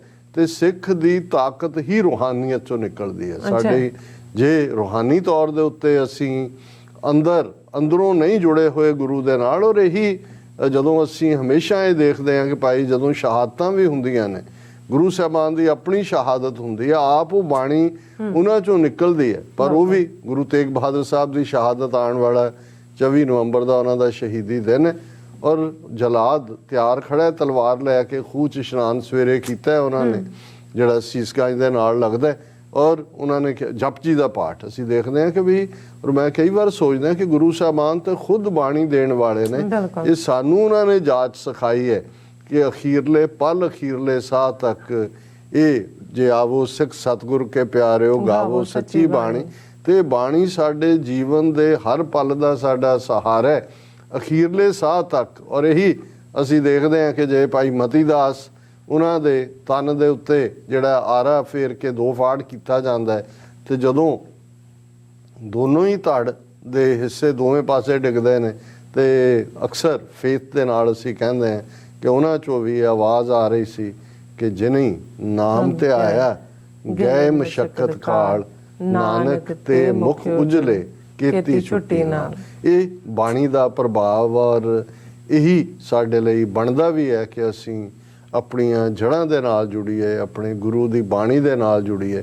ਔਰ ਬਾਣੀ ਦੇ ਸਾਹਮਣੇ ਫਿਰ ਕੁਛ ਨਹੀਂ ਹੈ, ਬਾਣੀ ਗੁਰੂ ਹੈ ਬਾਣੀ, ਵਿੱਚ ਬਾਣੀ ਅੰਮ੍ਰਿਤ ਸਾਰੇ, ਗੁਰ ਬਾਣੀ ਕਹੈ ਸੇਵਕ ਜਨ ਮਾਨੈ, ਪ੍ਰਤੱਖ ਗੁਰੂ ਨਿਸਤਾਰੇ। ਸੋ ਗਰੇਵਾਲ ਸਾਹਿਬ ਤੁਹਾਡਾ ਬਹੁਤ ਬਹੁਤ ਸ਼ੁਕਰੀਆ। ਤੁਹਾਡੇ ਇਸ ਬਹਾਨੇ ਨਾਲ ਸਾਨੂੰ ਵੀ ਗੁਰੂ ਦੀ ਗੱਲ ਕਹਿਣ ਦਾ, ਕਰਨ ਦਾ ਮੌਕਾ ਬਣ ਜਾਂਦਾ ਹੈ। ਔਰ ਅੱਜ ਅਸੀਂ ਇੱਕ ਵੱਡੇ ਇਨਸਾਨੀ ਸਮਾਜ ਦੀ ਗੱਲ ਕਰਾਂਗੇ, ਆਪਣੀ ਇਸ ਧਰਤੀ ਦੀ ਗੱਲ ਕਰਾਂਗੇ, ਪਲੈਨਟ ਦੀ ਗੱਲ ਕਰਾਂਗੇ, ਜਿਸ ਪਲੈਨਟ ਦੇ ਉੱਤੇ ਅੱਜ 15 ਨਵੰਬਰ ਨੂੰ ਜਿਹੜਾ ਬੀਬੀ ਕੋਈ ਆਇਆ, ਕਿੱਥੇ ਆਇਆ, ਦੁਨੀਆ ਦੇ ਕਿਹੜੇ ਹਿੱਸੇ 'ਚ ਪਤਾ ਨਹੀਂ, ਪਰ ਉਹਨੇ ਅੱਜ ਦੁਨੀਆ ਦੀ ਆਬਾਦੀ 8 ਬਿਲੀਅਨ ਕਰ ਦਿੱਤੀ। ਇਹ ਆਦਮ ਜਾਤ ਦੀ ਹੈ। ਬਾਕੀ ਕਿੰਨੀਆਂ ਫਾਰਮਸ ਆਫ ਲਾਈਫ ਨੇ, ਕਿਵੇਂ ਵਨ ਸੈਲਡ ਪ੍ਰੋਟੋਜ਼ੋਆ ਤੋਂ ਲਾਈਫ ਸ਼ੁਰੂ ਹੋਈ, ਔਰ ਕਿੰਨੇ ਜਿਹੜੇ ਨੇ ਕਈ ਕੋਟ ਕਿੱਥੇ ਕਿੱਥੇ ਨੇ, ਕਿਸ ਕਿਸ ਫਾਰਮ 'ਚ ਨੇ, ਕਿੰਨੀਆਂ ਜੂਨ ਲਫ਼ਜ਼ ਫਾਰਮ ਆਫ ਲਾਈਵਸ ਨੂੰ ਹੀ ਕਹਿੰਦੇ ਨੇ ਜੀ ਡਿਫਰੈਂਟ ਫਾਰਮਸ ਆਫ ਲਾਈਵਸ। ਲੇਕਿਨ ਇਨਸਾਨੀ ਜ਼ਾਤ ਜਿਸ ਦਾ ਓਰੀਜਨ ਮਜ਼ਹਬਾਂ ਨੇ ਆਪਣੇ ਅੰਦਾਜ਼ 'ਚ ਬਿਆਨਿਆ, आदम और ईव ਦੀ कहानी है और निकलना खुल्द से आदम खा सुनते आए हैं लेकिन बड़े बेआबरू होकर तेरे कूचे से हम कहानी तो उत्थों शुरू हो जाती है भी आदम ते ईव जिन्होंने इस्लाम दे विच बीबी हवा कहा जाता है। आदम जिहड़ा बाबा आदम उस दे नाल जुड़िया है पहला मनुख इस्त्री। ये मजहब दे जां फेथ दीयां कहानियां ने, हिंदू थॉट ने ब्रह्मा और उस नाल जोड़ के कई कुछ बनाया होया। असी उहदे च नहीं जावांगे, अज असी गल करांगे क्योंकि ये जिहड़ी 8 बिलियन दी फिगर है किसी धर्म गुरु ने नहीं दसी है, ये यूनाइटेड नेशनस दी जिहड़ी इस सारे दे उत्ते गहरी अख रखदे ने कि की चल रहा है। और ये भी असी जानते हैं कि साडे प्लैनेट दा धरती दा जिहदे लई लफज ग्रह भी है, धरती है, धरती माता भी है क्योंकि इस सारे दे उत्ते इसदी किवें बनदा है, किवें होंदा है, इस दियां वक्रियां कहानियां ने। पर एक गल ज़ाहिर है कि इस धरती दे उत्ते जिन्नियां भी फॉर्म ऑफ लाइव्स ने, जिन्नियां भी जूना ने, जिन्ने भी जीव जंतु ने, उन्हां दे विच सब तो वड्डी सरदारी जां सारा कंट्रोल जिसने पाणियां दी समुद्रां दे पाणियां दी दा थौ पाया धरती तक, आसमानां दा थौ पांदे पांदे एक ग्रह तो दूजे चंद्रमा तक, मंगल तक, हुण अगों होर भी। और लेकिन इस इंसान ने इहदा सफ़र इस धरती ते किवें शुरू होया, ये भी अड अड थ्योरीज होणगियां। लेकिन असी जदों 8 मिलियन दी फिगर ਦੀ ਗੱਲ ਕਰ ਰਹੇ हैं तो एक दिलचस्पी अज सारे पासे यही खबर है इस हवाले नाल। एक तो फिक्र भी है कि भाई जिस तेज़ी नाल साडी आबादी पिछले 200 साल दे विच वधी है, हुण जे ये कहना होए 1800s दे विच कुल आबादी सारी धरती दे उत्ते 1 बिलियन सी। सो 8 गुणा जिहड़ी आबादी जिहड़ी है इन्हां 200 साल दे विच आई है। फिर ये भी हुंदा है कि भी मनुख दा पहला इंसान कदों इस धरती दे उत्ते आया देखिया। असी मजहबी हुण गल नहीं कर रहे, असी साइंस दे नुकते तो ये आंदा है कि 2 मिलियन साल पहला, 1 मिलियन 10 लाख का हुंदा है, सो ज़ाहिर है कि 20 लाख साल पहला अफ्रीका के खिते दे विच। और वो फिर कहानी उही है जो डार्विन नाल जुड़ी हुई है, उसकी थ्योरी ऑफ एवोल्यूशन, उसका जिहड़ा बायोलॉजिकल नेम भी होमोसेपियंस, और वो बांदर और वन मानस और दूसरा बहुत सारे, क्योंकि DNA और दूसरे टेस्ट नाल एनसैसटरी तो उत्थे जाके इंसान की जोड़ी जाती है। सिख नुकता निगाह तो सानू कोई प्रॉब्लम नहीं है। हाँ, इक्को ही है कि जो भी बनाया, धरती बनाई, पानी बनाए, कायनात नू बनाया, इंसान नू बनाया, रब ने बनाया। ये असी मन के सिख दा मतलब ही इक्को ओंकार है। और उत्थों ही असी जिहड़ा इस यकीन करदा है कि भाई उही है। सो सानू ये धरती बिग बैंग नाल बनी जां धरती जिहड़ी है वो किसी होर थ्योरी नाल बनी जां रब ने कोई दिन मिथ के अड अड क्रिएशनस कीतियां जिहड़ी दूसरे मजहबां दे फेथ दा हिस्सा है, सानू उस नाल भी कोई नहीं। हाँ, ये जरूर गुरु साहब ने याद दहानी करवाई कि भाई ये तुहानू जिहड़ा इंसानी जिंदगी मिली है ये बहुत प्रैशियस है जी। सरबजोन तेरी पनिहारी, इस धरती में तेरी सिकदारी। हुण जोन फॉर्म ऑफ लाइफ है कि बाकी सारियां फॉर्म ऑफ लाइफ जड़ियां ने वो तेरा पानी भरदियां ने, तू इस धरती दा सिकदार है, इस धरती दा बादशाह है। तो जे बादशाह है, और ये भी जिहड़ा याद दहानी करवाई बहुत बार, ये भी सारे मजहबां दियां जिहड़े कहानियां जां उन्हां दी ट्रैडिशन दा हिस्सा है कि इंसान जदों रब दे करीब हुंदा है, रब दे नाल जुड़दा है, तो फिर जिहड़े देवते ने, देवियां ने, एंजल्स, वो भी इंसान दी बैक एंड कॉल दे उत्ते हुंदे ने। और बहुत बार बहुत सारियां कहानियां ने कि भाई इत्थे है, फिर वो आया एंजल, उन्हें कहा दस मैं तेरे लिए की करा। हुण इस तो असीं अंदाज़ा ला सकते हैं कि जिस रब ने कायनात जां इस इंसान नूं बनाया, उसने एंजल्स नूं उन्हां ਦੇਵ ਉਹਦੇ ਲਈ ਇਸਲਾਮ ਦੇ ਵਿੱਚ ਲਫ਼ਜ਼ ਜਿੰਨ ਵੀ ਇਸਤੇਮਾਲ ਹੁੰਦਾ। ਜਦੋਂ ਅਸੀਂ ਜਿੰਨ ਬਹੁਤ ਵਾਰ ਲਫ਼ਜ਼ ਕਹਿੰਦੇ, ਜਿੰਨ ਦਾ ਮਤਲਬ ਬਿਲਕੁਲ ਕੋਈ ਡਰਾਉਣੇ ਰਾਖਸ਼ ਨਹੀਂ ਹੁੰਦਾ, ਚੰਗੇ ਜਿੰਨ ਵੀ ਨੇ ਜਿਹੜੇ ਗੁੱਡ ਐਂਜਲਸ, ਜਿਹੜੇ ਐਂਜਲਸ ਟਾਈਪ ਨੇ। ਪਰ ਇਹ ਵੀ ਇੱਕ ਯਾਦ ਦਹਾਨੀ ਕਰਵਾਈ, ਔਰ ਗੁਰਬਾਣੀ ਨੂੰ ਹੀ ਮੈਂ ਕੋਟ ਕਰਾਂਗਾ, ਅਸੀਂ ਸਿੱਖ ਟ੍ਰੈਡੀਸ਼ਨ ਦੇ ਨਾਲ ਗੱਲ ਕਰ ਰਹੇ ਹਾਂ ਕਿ ਜਿਸ ਦੇਹੀ ਕੋ ਸਿਮਰੈ ਦੇਵ ਸਾ ਦੇਹੀ ਭਜ ਹਰ ਕੀ ਸੇਵ।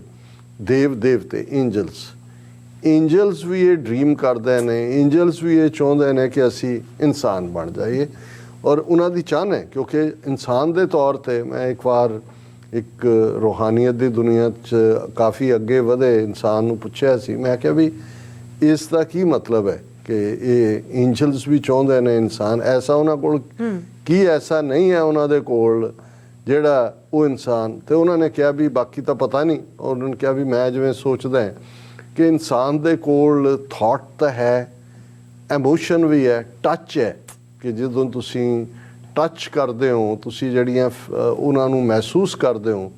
ਐਂਜਲ ਸ਼ਾਇਦ ਇਸ ਟੱਚ ਤੋਂ ਸਖਣੇ ਨੇ, ਜਾਂ ਇੱਕ ਟ੍ਰੈਡੀਸ਼ਨ ਮਜ਼ਹਬ ਦੀ ਇਹ ਵੀ ਹੈ ਕਿ ਵੀ ਐਂਜਲਸ ਨੇ ਜਦੋਂ ਇਨਸਾਨ ਨੂੰ ਰੱਬ ਨੇ ਖਾਸ, ਵੈਸੇ ਵੀ ਕਹਿੰਦੇ ਨੇ ਫੁਰਸਤ ਵੇਲੇ ਬਣਾਇਆ, ਪਰ ਉਹਨੂੰ ਖਾਸ ਰੁਤਬਾ ਦਿੱਤਾ ਜਿਹਦੇ 'ਚ ਜਿਹੜੇ ਜਿੰਨ ਔਰ ਦੂਜੇ ਪਹਿਲਾਂ ਬਣਾਏ ਗਏ ਸੀ ਉਹਨਾਂ ਨੂੰ ਵੀ ਕਿਹਾ ਕਿ ਵੀ ਤੁਸੀਂ ਇਹਨੂੰ ਸਲੂਟ ਕਰੋ ਇਨਸਾਨ ਨੂੰ।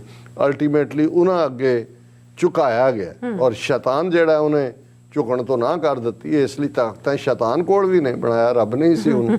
ਲੇਕਿਨ ਇਹ ਇਸਲਾਮ ਦੀ ਟ੍ਰੈਡੀਸ਼ਨ ਔਰ ਕੁਝ ਹੋਰ ਸ਼ਾਇਦ ਕ੍ਰਿਸਚਨ ਟ੍ਰੈਡੀਸ਼ਨ ਦਾ ਵੀ ਇਹ ਹਿੱਸਾ ਹੈ। ਮੈਂ ਉਹਨੂੰ ਪਾਸਿੰਗ ਰੈਫਰੈਂਸ 'ਚ ਕਹਿ ਰਿਹਾ। ਲੇਕਿਨ ਜਦੋਂ ਇਨਸਾਨ ਆ ਗਿਆ, ਫਿਰ ਨਾਲ ਦੀ ਨਾਲ ਅਸੀਂ ਉਹ ਕਨਸੈਪਟ ਵੀ ਦੇਖਦੇ ਹਾਂ ਕਿ ਸ਼ੈਤਾਨ ਵੀ ਆ ਗਿਆ, ਉਹਨੂੰ ਅਸੀਂ ਮਾਇਆ ਕਹਿੰਦੇ। ਔਰ ਇਸ ਨੂੰ ਗੁਰੂ ਸਾਹਿਬ ਨੇ ਜਦੋਂ ਫਰਮਾਇਆ ਕਿ ਅੰਦਰ 9 ਮਹੀਨੇ ਦਾ ਇੱਕ ਸਫ਼ਰ ਹੈ ਉਸ ਗੁਫਾ ਦੇ ਅੰਦਰ, ਯੂਟਰਸ ਦੇ ਅੰਦਰ, ਫਿਰ ਲਿਵ ਛੁੜਕੀ ਲੱਗੀ ਤ੍ਰਿਸ਼ਨਾ ਮਾਇਆ ਅਮਰ ਵਰਤਾਇਆ, ਕਿ ਜਿਉਂ ਹੀ ਉਹ ਲਿਵ ਟੁੱਟੀ ਇਸ ਦੁਨੀਆ 'ਚ ਅੱਖ ਖੋਲੀ, ਫਿਰ ਡਿਜ਼ਾਇਰਸ ਦੀ ਦੁਨੀਆ ਆ ਗਈ। ਅਮਰ ਅਰਬੀ ਦਾ ਲਫ਼ਜ਼, ਇਹਦਾ ਮਤਲਬ ਹੈ ਹੁਕਮ, ਫਿਰ ਮਾਇਆ ਦਾ ਹੁਕਮ ਚੱਲਣ ਲੱਗ ਗਿਆ।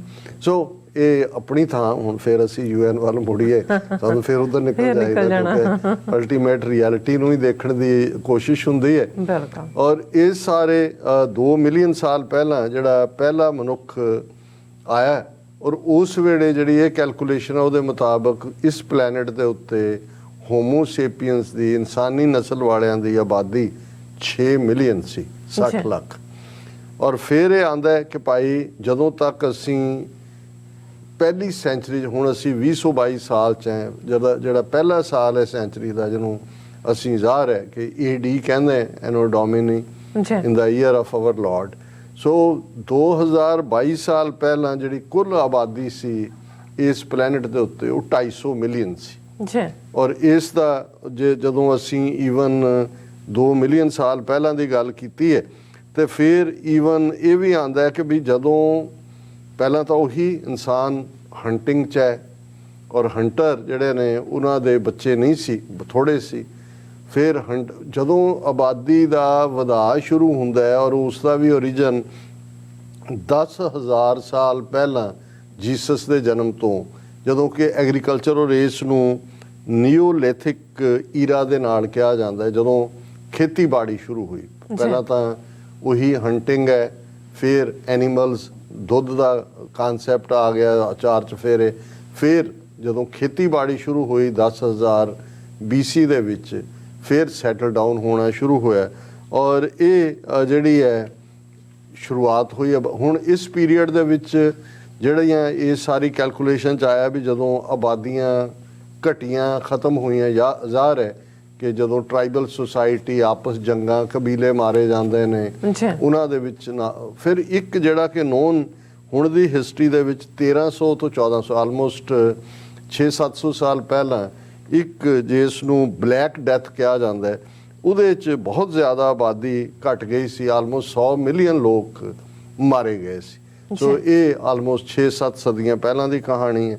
ਔਰ ਇਸ ਸਾਰੇ ਦੇ ਚੱਲਦੇ ਆ ਜਿਹੜਾ ਹੁਣ ਦਾ ਜਿਹੜੀ ਪ੍ਰੋਜੈਕਸ਼ਨ ਹੈ ਕਿ ਇਹ ਆਬਾਦੀ ਜਿਹੜੀ ਅੱਜ 8 ਬਿਲੀਅਨ ਹੋਈ ਹੈ, ਇਹ ਕਿੰਨੀ ਕੁ ਜਾਏਗੀ, ਇਸ ਬਾਰੇ ਇਹ ਹੈ ਕਿ 2080 ਤੱਕ ਪਹੁੰਚਦੇ ਆ, ਯਾਨੀ ਹੁਣ ਤੋਂ ਆਲਮੋਸਟ 58 ਸਾਲ ਬਾਅਦ ਇਹ 10 ਬਿਲੀਅਨ ਤੱਕ ਜਾਏਗੀ ਔਰ ਫਿਰ ਸਟੇਬਲ ਹੋ ਜਾਏਗੀ। ਉਸ ਤੋਂ ਬਾਅਦ ਘਟਣ ਦਾ ਵੀ ਹੈ, ਕਿਉਂਕਿ ਇੱਕ ਪਾਸੇ ਇਨ ਬਿਟਵੀਨ 1960ਵਿਆਂ ਦੇ ਵਿੱਚ ਫਰਟੀਲਿਟੀ ਰੇਟ ਵਧਿਆ, ਆਬਾਦੀ ਵਧੀ, ਔਰ ਹੁਣ ਇਹ ਫਰਟੀਲਿਟੀ ਖਾਸ ਤੌਰ ਤੇ ਯੂਰਪ ਦੇ ਵਿੱਚ ਬਹੁਤ ਘਟ ਗਿਆ ਹੈ, ਅਫਰੀਕਾ ਔਰ ਦੂਸਰੇ ਸਬ ਸਹਾਰਾ ਮੁਲਕਾਂ ਦੇ ਵਿੱਚ ਹੈ। ਪਰ ਇਹ ਮੰਨਣਾ ਹੈ ਜਿਹੜੇ ਇਸ ਫੀਲਡ ਦੇ ਨੇ ਕਿ ਵੀ ਇਹ 2080 ਤੱਕ ਜਾਂਦੇ ਆ ਜੇ 10 ਬਿਲੀਅਨ। ਹਾਲਾਂਕਿ ਇੱਕ ਥਾਟ ਇਹ ਹੈ ਕਿ 2065 ਤੱਕ ਜਿਹੜਾ ਹੈ ਉਹ 9 ਬਿਲੀਅਨ ਤੱਕ ਪਹੁੰਚ ਕੇ ਜਿਹੜੀ ਹੈ ਇਹ ਫਿਰ ਰੁਕ ਜਾਏਗੀ ਔਰ ਫਿਰ ਉਸ ਦਾ ਜਿਹੜਾ ਉਹ ਘਟਾ ਸ਼ੁਰੂ ਹੋਏਗਾ। ਬਾਕੀ ਤਾਂ ਰੱਬ ਦਾ ਮਹਿਕਮਾ ਹੈ ਕਿ ਉਹਨਾਂ ਨੇ ਕੀ ਕਰਨਾ ਹੈ ਕੀ ਨਹੀਂ ਕਰਨਾ।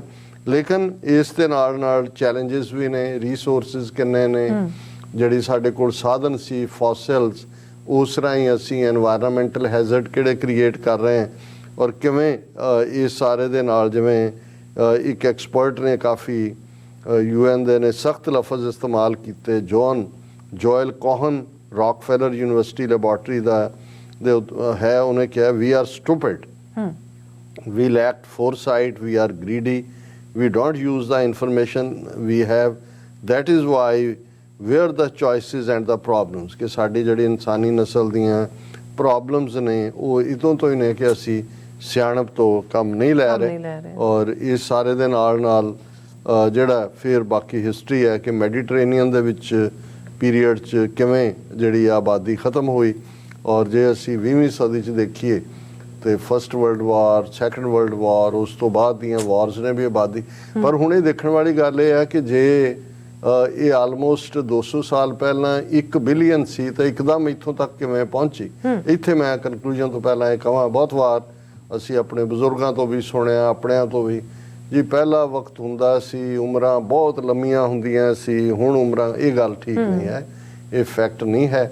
ਉਦੋਂ ਜੇ ਤੁਸੀਂ ਦੇਖੋ ਵੀ ਕਿੰਨੇ ਜਿਹੜੇ ਨੇ ਉਹ ਤਾਂ ਜੰਮਦਿਆਂ ਹੀ ਮਾਂ ਤੇ ਬੱਚਾ ਦੋਨੋਂ ਮਰ ਜਾਂਦੇ ਸੀ, ਕੁਝ ਸਾਲ 'ਚ ਬੱਚਾ ਸਰਵਾਈਵ ਕਰ ਜਾਂਦਾ ਸੀ। 5 ਸਾਲ ਦੀ ਉਮਰ ਤੱਕ ਪਹੁੰਚਦੇ ਆ ਜੇ 5 ਬੱਚੇ ਨੇ ਤਾਂ 3 ਰਹਿ ਜਾਂਦੇ ਸੀ, 2 ਜਿਹੜੇ ਨੇ ਕੋਈ ਹੈਜਾ ਹੋਇਆ, ਕੋਈ ਡਾਇਰੀਆ ਹੋਇਆ, ਕੋਈ ਡਾਇਸੈਂਟਰੀ ਹੋਈ, ਕੋਈ ਹੋਰ। ਹਰ 40-50 ਸਾਲ ਬਾਅਦ ਪਲੇਗ ਪੈ ਜਾਂਦੀ ਸੀ, ਉਹ ਆਬਾਦੀਆਂ ਵਾਈਪ ਆਊਟ ਹੋ ਜਾਂਦੀਆਂ ਸੀ, ਮਲੇਰੀਆ ਨਾਲ ਮਰ ਜਾਂਦੇ ਸੀ। ਸੋ ਇਹ ਜਿਹੜੀ ਪਿਛਲੇ 200 ਸਾਲ 'ਚ 1 ਬਿਲੀਅਨ ਤੋਂ 8 ਬਿਲੀਅਨ ਤੱਕ ਪਹੁੰਚੀ, ਇਹਦਾ ਕਾਰਨ ਸਾਇੰਸ ਦੀਆਂ ਕਾਢਾਂ, ਐਂਟੀਬਾਇਓਟਿਕਸ ਦਾ ਬਣਨਾ, ਵਾਇਰਸਿਸ ਦਾ, ਸਮਾਲ ਪੌਕਸ, ਚੇਚਕ ਨਾਲ ਕਿਵੇਂ ਲੋਕ ਸਾਰੇ ਇਹ ਪਲੇਗ ਦੇ ਨਾਂ ਥੱਲੇ, ਸਪੈਨਿਸ਼ ਫਲੂ, ਇਹਨੂੰ ਪਲੇਗ ਹੀ ਕਹਿ ਦਿੰਦੇ ਸੀ ਜਾਣਦੇ। ਹਾਲਾਂਕਿ ਸਾਡੇ ਚੋਂ ਬਹੁਤੇ ਸਮਝਦੇ ਨੇ ਵੀ ਪਲੇਗ ਸ਼ਾਇਦ ਚੂਹਿਆਂ ਨਾਲ ਫੈਲਣ ਵਾਲੀ ਹੈ, ਨਹੀਂ। ਔਰ ਜਿਵੇਂ ਅਸੀਂ 14ਵੀਂ-15ਵੀਂ ਸੈਂਚੁਰੀ 'ਚ ਯੂਰਪ ਦਾ ਇੱਕ ਹਿੱਸਾ ਪੂਰੀ 1/3 ਆਬਾਦੀ ਵਾਈਪ ਆਊਟ ਹੋ ਗਈ ਸੀ, ਬਲੈਕ ਡੈਥਸ ਉਹਨੂੰ ਕਹਿੰਦੇ ਸੀ। ਇਵੇਂ ਉੱਦਾਂ ਦੇ ਸ਼ਹਿਰ ਨੇ, UK ਦੇ ਵਿੱਚ ਵੀ ਇੱਕ ਸ਼ਹਿਰ ਦਾ ਨਾਂ ਹੀ ਗ੍ਰੇਵਸੈਂਡ ਹੈ ਕਿ ਔਰ ਉਹ ਗ੍ਰੇਵਸ ਦੇ ਵਿੱਚ ਹੀ ਜਿਹੜਾ ਉਹਦਾ ਨਾਂ ਹੀ ਇਹ ਸੀ ਕਿ ਵੀ ਇੱਕ ਨੂੰ ਦਫਨਾ ਕੇ ਆਏ ਤਾਂ ਦੂਜਾ ਮਰ ਗਿਆ। ਸੋ ਉਸ ਸਾਰੇ ਚੋਂ ਅਸੀਂ ਸਮਝਦੇ ਹਾਂ ਵੀ ਜਦੋਂ ਅਸੀਂ ਅੱਜ ਸੈਲੀਬ੍ਰੇਟ ਕਰ ਰਹੇ ਹਾਂ, ਵੈਸੇ ਤਾਂ ਲੱਡੂ ਤੁਹਾਨੂੰ ਲਿਆਣੇ ਚਾਹੀਦੇ, ਲੱਡੂ ਵੰਡਣੇ ਚਾਹੀਦੇ ਸੀ ਵੀ ਨਵਾਂ ਬੇਬੀ ਆਇਆ, 8 ਬਿਲੀਅਨ ਦੀ ਆਬਾਦੀ ਹੋਈ ਹੈ, ਸਾਡੇ ਜੀ ਜੰਤ ਦਾ ਵਾਧਾ ਹੋਇਆ। ਅਸੀਂ ਦੇਖੋ ਜੇ ਅਸੀਂ ਗੁਰੂਆਂ ਦੀ ਫਿਲਾਸਫੀ ਦੇ ਉੱਤੇ ਯਕੀਨ ਕਰਦੇ ਹਾਂ ਤੇ ਮਾਨਸ ਕੀ ਜਾਤ ਸਭ ਹੈ ਇੱਕ ਹੈ ਪਹਿਚਾਨ ਹੋ। ਸੋ ਅਸੀਂ ਸਾਡੀ ਹੋਣੀ ਠੀਕ ਹੈ, ਅਸੀਂ ਰੋਜ਼ਾਨਾ ਆਪਣੇ ਖਿੱਤੇ ਦੀ, ਆਪਣੇ ਕੌਮ ਨੂੰ ਦਰਪੇਸ਼ ਮਸਲਿਆਂ ਦੀ ਗੱਲ ਕਰਦੇ ਹਾਂ, ਆਪਣੇ ਖਿੱਤੇ ਫਿਰ ਸਾਊਥ ਏਸ਼ੀਆ ਦੀ ਗੱਲ ਕਰਦੇ ਹਾਂ, ਏਸ਼ੀਆ ਦੀ ਕਰਦੇ, ਪਰ ਕੁੱਲ ਮਿਲਾ ਕੇ ਜੇ ਦੇਖੀਏ ਕਿ ਵੀ ਇਹ ਸਾਰੀ ਇਨਸਾਨੀਅਤ, ਇਹ ਸਾਰੀ ਪਲੈਨਟ, ਔਰ ਮੈਂ ਜਦੋਂ ਜਪਜੀ ਸਾਹਿਬ ਦੇਖਦਾ ਕਿ ਭਾਈ ਹੈ ਤਾਂ ਸਾਡੇ ਲਈ ਪੌਂਡਰ ਕਰਨ ਦੇ ਲਈ ਕਿ ਕੀਤੀਆਂ ਖਾਣੀ, ਕੀਤੀਆਂ ਬਾਣੀ, ਕੀਤੇ ਪਾਤ ਨਰਿੰਦ, ਕੀਤੀਆ ਸੁਰਤੀ, ਸੇਵਕ ਕੀਤੇ ਨਾਨਕ ਗਣਤ ਨਾ ਅੰਤ। ਕਿ ਵੀ ਖਾਣੀ ਫਾਰਮ ਆਫ ਲਾਈਵਸ, ਬਾਣੀ ਲੈਂਗੁਏਜਸ।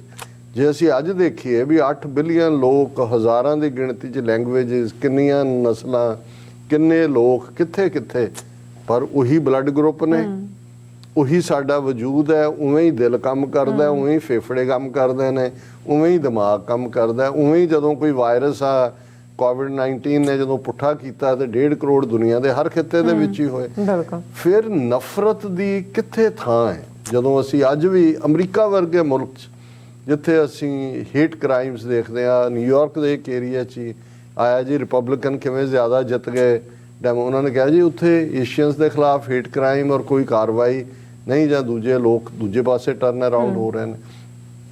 ਸੋ ਸਾਡੇ ਲਈ ਮੈਂ ਸਮਝਦਾ ਵੀ ਇਹ ਦਿਨ ਜਦੋਂ ਅਸੀਂ ਅੱਜ ਨਵੇਂ ਬੇਬੀ ਨੂੰ ਵੈਲਕਮ ਕਰ ਰਹੇ ਹਾਂ 8th ਬਿਲੀਅਨ ਜਿਹੜਾ ਹੋਇਆ ਤੇ ਫਿਰ ਅਸੀਂ ਗੁਰੂ ਅਮਰਦਾਸ ਜੀ ਦੀ ਬਾਣੀ ਨਾਲ ਇਸ ਸੈਗਮੈਂਟ ਨੂੰ ਕਲੋਜ਼ ਕਰਦੇ ਹਾਂ ਕਿ ਜਗਤ ਜਲੰਦਾ ਰੱਖ ਲੈ ਆਪਣੀ ਕਿਰਪਾ ਧਾਰ ਜਿਤ ਦੁਆਰ ਹੈ ਉਭਰੈ ਤਿੱਤੇ ਲਿਹੋ ਉਬਾਰ। ਜੀ ਡਾਕਟਰ ਸਾਹਿਬ ਤੁਹਾਡਾ ਬਹੁਤ ਬਹੁਤ ਸ਼ੁਕਰੀਆ, ਤੁਸੀਂ ਆਪਣੇ ਵਿਚਾਰ ਸਾਡੇ ਦਰਸ਼ਕਾਂ ਨਾਲ ਸਾਂਝੇ ਕੀਤੇ ਨੇ। ਸੋ ਇੱਥੇ ਲੈਣੇ ਬ੍ਰੇਕ ਤੇ ਜਾਣ ਤੋਂ ਪਹਿਲਾਂ ਅਸੀਂ ਆਪਣੇ ਦਰਸ਼ਕਾਂ ਤੇ ਸਰੋਤਿਆਂ ਨੂੰ ਹਮੇਸ਼ਾ ਤਰ੍ਹਾਂ ਅਪੀਲ ਤੇ ਬੇਨਤੀ ਕਰਦੀ ਵਿਊਅਰਸ, ਜਿਸ ਤਰ੍ਹਾਂ ਕਿ ਤੁਸੀਂ ਜਾਣਦੇ ਹੋ ਕਿ TV 84 ਹੱਕ ਸੱਚ ਇਨਸਾਫ ਦੀ ਜਿਹੜੀ ਆਵਾਜ਼ ਹੈ ਉਹ ਬੁਲੰਦ ਕਰ ਰਿਹਾ। ਇਹ ਆਵਾਜ਼ ਤੁਹਾਡੇ ਪਿਆਰ ਸਦਕਾ, ਤੁਹਾਡੇ ਵਿਸ਼ਵਾਸ ਸਦਕਾ, ਤੁਹਾਡੇ ਡੋਨੇਸ਼ਨ ਸਦਕਾ ਹੀ ਹੋ ਸਕਦੀ ਹੈ। ਸੋ ਅਸੀਂ ਚਾਹਾਂਗੇ ਕਿ ਤੁਸੀਂ TV 84 ਦੀ ਚੜ੍ਹਦੀ ਕਲਾ ਲਈ ਵੱਧ ਤੋਂ ਵੱਧ ਡੋਨੇਟ ਕਰੋ। ਡੋਨੇਟ ਕਰਨ ਲਈ ਸਾਡੀ ਵੈਬਸਾਈਟ tv84.tv ਤੇ ਜਾ ਕੇ ਪੇਪਲ ਦੀ ਵਰਤੋਂ ਕਰਕੇ ਵਨ ਟਾਈਮ ਡੋਨੇਟ ਕਰ ਸਕਦੇ ਹੋ, ਮੰਥਲੀ ਡੋਨੇਟ ਵੀ ਕਰ ਸਕਦੇ ਹੋ। ਤੁਸੀਂ TV 84 ਦੇ ਨਾਮ ਤੇ ਚੈੱਕ ਬਣਾ ਕੇ ਸਾਨੂੰ ਮੇਲ ਵੀ ਕਰ ਸਕਦੇ ਹੋ ਸਾਡੇ ਇਸ ਪਤੇ ਤੇ 36-01 37th ਐਵਨਿਊ ਲੌਂਗ ਆਈਲੈਂਡ ਸਿਟੀ ਨਿਊਯਾਰਕ 11101 USA, ਜਾਂ ਫਿਰ ਤੁਸੀਂ ਸਾਨੂੰ ਫੋਨ ਰਾਹੀਂ ਵੀ ਸੰਪਰਕ ਕਰ ਸਕਦੇ ਸਾਡੇ ਫੋਨ ਨੰਬਰ ਤੇ 5166191984। ਤੁਸੀਂ ਸਾਨੂੰ ਈਮੇਲ ਵੀ ਕਰ ਸਕਦੇ info@tv84.tv ਤੇ। ਅਸੀਂ ਤੁਹਾਡੇ ਤਹਿ ਦਿਲ ਤੋਂ ਸ਼ੁਕਰਗੁਜ਼ਾਰ ਹੋਵਾਂਗੇ। ਸੋ ਇੱਥੇ ਲੈਣੇ ਬ੍ਰੇਕ। ਵਿਊਅਰਸ ਦੋਸਤਾਂ ਨਾਲ ਇਸੇ ਤਰ੍ਹਾਂ ਬਣੇ ਰਹਿਣਾ। ਮਿਲਦੇ ਹਾਂ ਛੋਟੇ ਜਿਹੇ ਬ੍ਰੇਕ ਤੋਂ ਬਾਅਦ।